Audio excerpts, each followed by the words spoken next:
आज हम जिस मांगा के बारे में बात करने वाले हैं वो one of the greatest piece of fiction उसे कहना गलत नहीं होगा। The climber.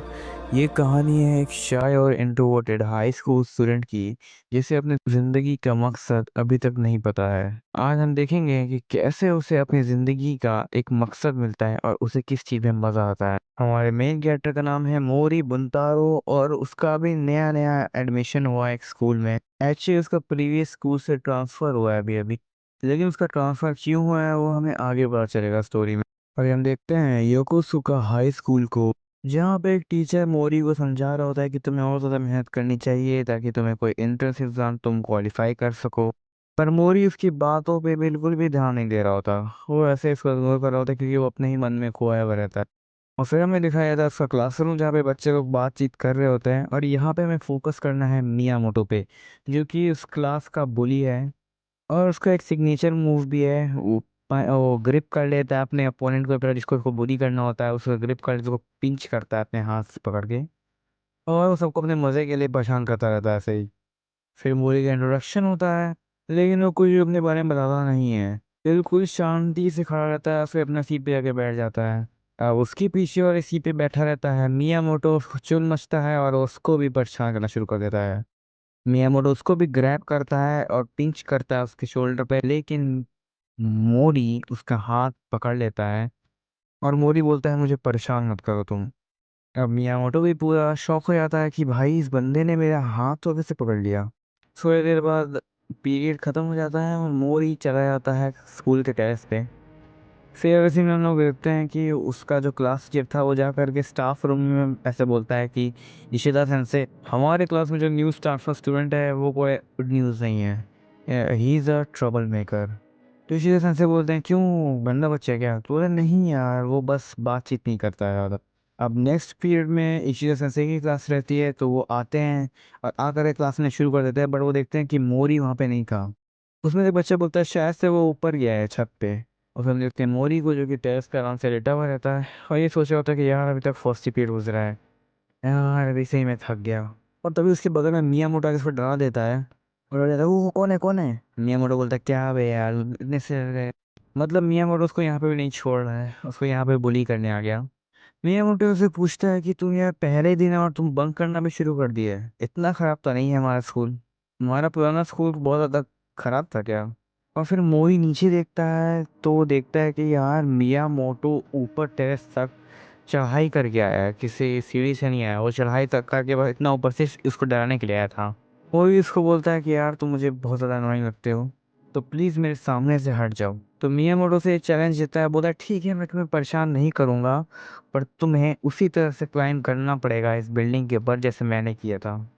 मोरी उसकी चैलेंज को एक्सेप्ट कर लेता है और वो क्लाइंबिंग शुरू कर देता है। और फिर नेक्स्ट सीन में हम देखते हैं कि उसका जो इंग्लिश टीचर है वो क्लास ले रहा होता है बच्चों की। फिर उसकी नज़र खिड़की के बाहर पड़ती है और वो देखता है कि मोरी बिल्डिंग के ऊपर क्लाइंब कर रहा है। अब पूरा पूरा क्लास चिल्लाने लगता है कि ओ भाई वो तो वही है ना, वो मोरी बुंतारो है ना, वो तो ऊपर चढ़ने लग रहा है। और कुछ लोग मियामोटो को ही ब्लेम करते हैं कि भाई तुम्हारी वजह से तुमने इसको कुछ ना कुछ बोला होगा। और रहते-रहते सारा सारा स्कूल अपना मुंडी निकाल लेता है अपने-अपने क्लास से और देखने लगता है, ओह! वो देखो बच्चा वो बच्चा ऊपर चढ़ रहा है। अब पूरा स्कूल उसको बाहर से देखने लगता है और मोरी की हालत ख़राब हो रही थी, क्योंकि वो चढ़ते-चढ़ते इसके बीच में उसके हाथ में दर्द होने लगा था। और मियामोटो ये बात समझ जाता है और मियामोटो से सजेशन लेता है कि अपने हाथ को जाम कर लो दोनों दोनों पाइप के बीच में। लेकिन वो मियामोटो का टेक्नीक ये यूज़ करता है, वो अपना ही खुद का टेक्नीक ही यूज़ करता है। वो क्या करता है कि अपने दोनों टाँगों को फैला लेता है और आस-पास की दीवार से ग्रिप लेकर के ऊपर चढ़ने लगता है। अपने लेग्स का सपोर्ट लेकर के किसी तरह वो टॉप तक पहुँच जाता है और बस वहाँ से उसको जंप करना था और फिर वो जंप कर देता है वहाँ से, जो कि बहुत ज़्यादा इम्पॉसिबल लग रहा था देखने से, लेकिन वो उसको ग्रैब कर लेता है। वो सीढ़ी को किसी तरह ग्रैब कर लेता है और अपने पैर को उसके ऊपर लगा करके ऊपर चढ़ जाता है पूरा। और ऊपर चढ़ के वो बहुत ज़्यादा थक चुका था और अपने हाथों को देख रहा होता है। बेसिकली इसे बहुत ज़्यादा मज़ा आया होता है चढ़ने में। फिर उसका वही टीचर आता है इंग्लिश वाला और वो आ करके उसे एक थप्पड़ जड़ देता है और बोलता है क्या बकवास कर रहे हो तुम, ऊपर क्यों चढ़े तुम, वो भी अकेले? अगर तुम्हारा एक बार भी पैर फिसलता तो तुम सीधा गिर के मर जाते। वो ये सोचता है कि ये फिर से हमको अच्छा सुनाएगा, तो फिर वहां से जाने लगता है, लेकिन फिर इसी तरह से हमसे पीछे घूमते और बोलते हैं, मजा आया क्या मोरी? अब इशिदा सेंसे बोलते हैं कि तुम्हें मज़ा आया ऊपर चढ़ने में। तो बेसिकली बात ये है कि इशिदा सेंसे भी पहले रॉक क्लाइंबिंग मतलब माउंटेन क्लाइंबिंग कर चुके थे, और वो उससे रिटायर होके यहाँ टीचिंग करने आ गए। और फिर वो उसे पॉइंट आउट करके दिखाते हैं एक पहाड़ और बोलते हैं वहाँ पे तुम्हें चढ़ना है। अगर तुम वहाँ पे चढ़ जाओगे तो तुम बहुत ज़्यादा करीब हो जाओगे आसमान के। और इसके बाद मोरी को उसका नया गोल मिल जाता है। हम देखते हैं मियामोटो, इशिदा सेंसे और मोरी तीनों प्रिंसिपल ऑफिस में रहते हैं, और वो बहुत बुरी तरह झाड़ सुन रहे होते हैं प्रिंसिपल से। इशिदा सेंसे फिर माफ़ी मांग लेते हैं प्रिंसिपल सर से अपने मियामोटो और मोरी तीनों की तरफ से। इशिदा सेंसे बोलते हैं इन्हें भी माफ़ कर दीजिए। और फिर वो लोग माफ़ी मांग के वहाँ से बाहर निकल जाते हैं और आपस में थोड़ी बहुत बातचीत करते हैं। मियामोटो बोलता है तुम जानते नहीं हो क्या मोरी, हमारे जो ओनिशी सा हैं वो one of the greatest climber है जापान के। मोरी को उनकी बातों में बिल्कुल भी इंटरेस्ट नहीं रहता, तो वो वहाँ जाने लगता है। लेकिन इशिदा सेंसे उसे रोक लेते हैं और बोलते हैं मेरे साथ चलो। फिर उसे ग्राउंड में ले जाते हैं और फिर वो बोलते हैं मैं टीचर होकर भी ये बात बोल रहा हूँ, पर सच में तुमने बहुत अच्छे से क्लाइंबिंग की। खास करके जब तुमने वो लास्ट में उस जंप करके उस वेज को पकड़ा था ना, उसके लिए बहुत ज़्यादा स्किल चाहिए। मैं तुम्हें अप्रिशिएट करता हूँ तुम्हारे स्किल को। तो मैं तुमसे एक बात पूछना चाहता हूँ मोरी, जहाँ पे तुमने अपनी लाइफ को दांव पे लगा करके एक ही जंप पे अपना सारा ताकत लगा दिया था, अपने फिंगर्स से उस वेज को ग्रैब कर लिया था, तो तुम्हें कैसा लगा था? Did you get the feeling that you are alive? तो मोरी क्या बोलते हो, तुम्हें क्लाइंबिंग ट्राई करनी है? मैं सोच रहा हूँ हम तीनों एक साथ कभी चलें ताकातोरी माउंटेन के ऊपर क्लाइंबिंग करने। ऑफ कोर्स वो एक ऐसी चीज़ है जिसे तुम अकेले नहीं कर सकते, तुम्हें उसके लिए रोप पार्टनर्स चाहिए ही होंगे। अब मोई सोचता है अकेले नहीं कर सकते। फिर मियामोटो बोलता है हाँ यार क्या बकवास कर रहे हो, ऑफ कोर्स तुम अकेले नहीं कर सकते। अच्छा यार तुमसे मुझे बात करने में दिमाग नहीं खराब करनी है, अपना सेलफोन नंबर दे दो। और ये बोलता है कि मेरे पास कोई सेलफोन ही नहीं है। तो बोलते हैं किस ज़माने में रह रहे हो तुम मोरी गधे। तो मोरी बोलता है कि मेरे पास कोई दोस्त ही नहीं है, तो मैं सेलफोन रख के क्या करूँगा। और हाँ वैसे तुमने मुझे प्रॉमिस किया था कि तुम अब से मुझे परेशान नहीं करोगे, तुम मुझसे बात मत करना अब से। और फिर वहाँ से मोरी चला जाता है अपने क्लासरूम में। तो बेसिकली यहाँ पे वो एक चीज़ रिजेक्ट कर देता है उन लोग के ऑफर को क्लाइंबिंग के। फिर हम नेक्स्ट सीन में देखते हैं मियामोटो को, जो कि उसी जगह पे खड़ा हुआ होता है जहाँ पे से मोरी ने क्लाइंब किया था बिल्डिंग को, और वो सोच रहा होता है क्लाइंबिंग करने का वहाँ से। लेकिन उसको लड़की आके रोक लेती है और बोलती है कि तुम्हें नहीं करना चाहिए ये, वरना तुम्हें निकाल दिया जाएगा स्कूल से। फिर मियामोटो को बहुत ज़्यादा जेलसी हो रही होती है, इस वजह से वहाँ पे वो आया होता है क्लाइंबिंग करने के लिए। वो बोलता है हाँ यार वैसे भी ये बिगिनर सर्ट ही होगा, वैसे भी क्लाइंबिंग करना कोई बच्चों वाली बात नहीं है। फिर हम नेक्स्ट सीन में देखते हैं मोरी को, जो कि पहुंच जाता है उसी माउंटेन में, और वहां पे जा करके अपना साथ साथ टूल्स फूल्स रख लेता है जो भी अपने खाने में सामान आया होता है। और फिर मोरी वहां पे क्लाइंबिंग करना शुरू कर देता है।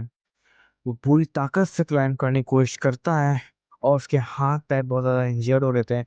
और वो यही सोच रहा है कि मुझे फिर से वो फीलिंग चाहिए, the feeling that you are alive. लेकिन ऑफ कोर्स कोई अच्छे खासे गियर्स नहीं होते हैं, जिसकी वजह से वहाँ पे से फिसल जाता है उसका हाथ, और वहीं पे नीचे गिर जाता है। वो नीचे गिर के बेहोश हो जाता है पूरा। और फिर जब उसे होश आता है तो वो देखता है उसके सामने मियामोटो खड़ा हुआ है। तो वो कहता है कि शुक्र मनाओ तुम्हारा कोई भी हड्डी वड्डी नहीं टूटा, वरना बहुत फेटल इंजरी हो जाती। और हाँ, अगर तुमने आज कुछ भी सीखा है तो वापस क्लाइंबिंग मत करना। लेकिन मोरी को तो सोलो क्लाइंबिंग करनी थी, वो चाहता था अकेले ही क्लाइंब करना। और वो फिर से सुबह में आया था वहाँ पे क्लाइंबिंग करने के लिए, और क्लाइंबिंग शुरू कर देता है। फिर से ऊपर तक जाता है और फिर से वो नीचे गिर जाता है। वो फिर से ऊपर उठता है, फिर से ऊपर जाता है, फिर से नीचे गिरता है, ऐसे वो मल्टीपल बार ऊपर नीचे गिर रहा होता है। और इतनी बार क्लाइंबिंग करने की वजह से उसके हाथ पूरे ख़राब हो जाते हैं। और सोचता है यार बार बार जितनी बार भी मैं उठ रहा हूँ वापस, मुझे लग रहा है कि माउंटेन और ज़्यादा ऊंचा ही होता जा रहा है। क्या मैं इसे कभी ज़िंदगी में क्लाइंब कर भी पाऊंगा? फिर सीन शिफ्ट होता है मोरी के स्कूल में, जहाँ पे मियामोटो बोल रहा होता है कि मुझे इस क्लाइंबिंग कॉम्पिटिशन में हिस्सा नहीं लेना। बेसिकली यहाँ पे इशिदा से उसे कन्विंस कर रहे होते हैं किसी क्लाइंबिंग कॉम्पिटिशन में लेने के लिए। तभी स्टाफ रूम का फ़ोन बजने लगता है। इशिदा से फ़ोन उठाता है और बोलता है हेलो कौन है। और फिर उन्हें कोई बंदा बोलता है फ़ोन करके कि आपके स्कूल का कोई लौंडा पहाड़ चढ़ रहा है। और घबराए जाते सोचते हैं कि कौन हो सकता है ये। ऑफ कोर्स उन्हें पता था कि मोरी ही हो सकता है ये। मियाँ वो तो बोलता है सही में फिर से? तो फिर सर बोलता है कि तुझे पता था इस सब के बारे में? बोले हाँ यार शाम में मुझे मिला था वो बेहोश, मैंने उसे मना भी किया था।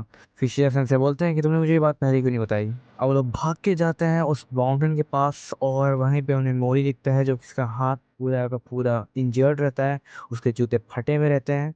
लेकिन इसी से उसे डांटते नहीं है। वो बोलते हैं कि तुम जिस तरह से क्लाइंब कर रहे हो तुम जिंदगी भर भी इसके ऊपर नहीं चढ़ पाओगे। फिर जैसे से उसे लेकर चले जाते हैं एक क्लाइंबिंग गियर्स वाली शॉप में।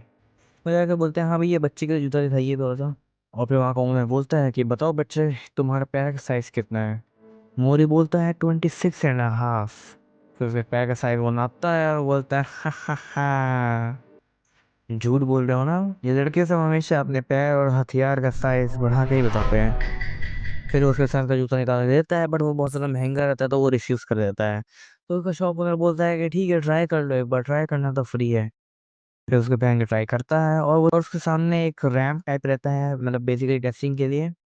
और फिर उसके ऊपर वो चढ़ने की कोशिश करता है और वो बहुत ही इजीली ऊपर तक चढ़ जाता है। उसे अपना बॉडी बहुत ज़्यादा हल्का लग रहा होता है और उसे लगता है कि वो इजीली उस माउंटेन के ऊपर चढ़ सकता है। अगर मेरे पास ये हो तो क्लाइंबिंग कितना ज़्यादा आसान हो जाएगा। उसका टीचर बोलता है कि तुम्हें पसंद आया, मैं तुम्हें अपना वाला दे दूंगा, पर उसके बदले में तुम्हें कंपटीशन में हिस्सा लेना पड़ेगा। अगले हफ्ते एक इंडोर क्लाइंबिंग कंपटीशन होने वाला है और तुम्हें उसमें हिस्सा लेना पड़ेगा, लेकिन एक शर्त पर। तुम्हें कुछ भी करके अगले हफ्ते तक उस माउंटेन के ऊपर नहीं चढ़ना है। अभी तुम्हारे लिए उस पहाड़ के ऊपर चढ़ना बिल्कुल भी सेफ नहीं है। और यार बस इसके साथ ही ये पार्ट खत्म हो जाता है। अब इसका अगले पार्ट में मैं पूरा का पूरा वॉल्यूम 1 कंप्लीट कर दूंगा। और बस आज के लिए इतना ही, मिलते हैं नेक्स्ट वीडियो में जो कि बहुत ज़्यादा ही जल्दी आने वाली है। बाय।